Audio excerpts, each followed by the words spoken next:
And then we just talked about the snap racket.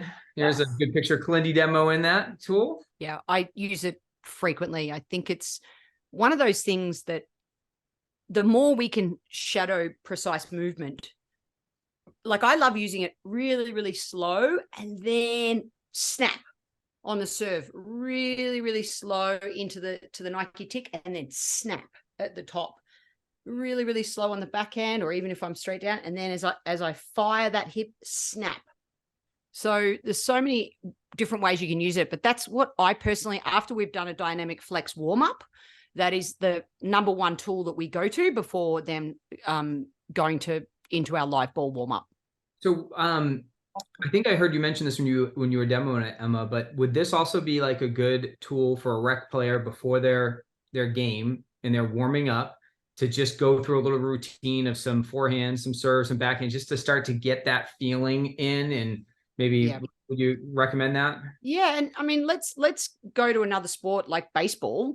What do we always see the baseballers doing just before they go out to hit? They actually hold two baseballs. So this racket is, for example, slightly heavier than my racket. So when I'm holding a heavier object, what tends to happen is I loosen my grip and I'm more in flow. So everything just flows. I don't hold it tight. I don't, because it's heavy. I'm not struggling to hold it by any way, shape or form. The weight of the racket and the sound of the snap actually allows me to be more loose. And let's be honest, in tennis, we want to be loose. You can play loose, you can play free at the end of the day. I know it's much easier said than done, but nothing's more true, especially in the sport of golf that I challenge myself in these days. And, you know, the tighter I hold onto my golf club, the worse I play. So tennis is very, very similar like that. Yeah, absolutely. And golf, I mean, as you know, since now, you know, you play a lot of like golf, I somehow stumbled upon this, like it was like a golf conference and they had like 50 companies with golf training aids. They do. Like in golf, they really understand how powerful visual and kinesthetic learning is to speeding up improvement.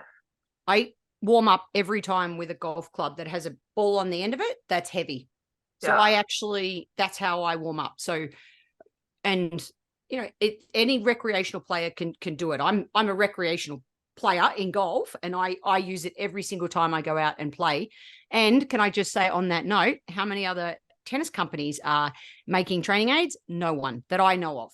So, okay, I'm a little biased, but you have been leading the way ever since Joe started the company, and that you are the go-to, because Joe also, he lives and breathes every piece of equipment. And when I had my visa, and even still today with on-court-off-court, they'll send me a product and say, hey, Em, what do you think of this? What works? What doesn't work? They market test it, and everything that's out on the website, it works. And I've been coaching for 30 years.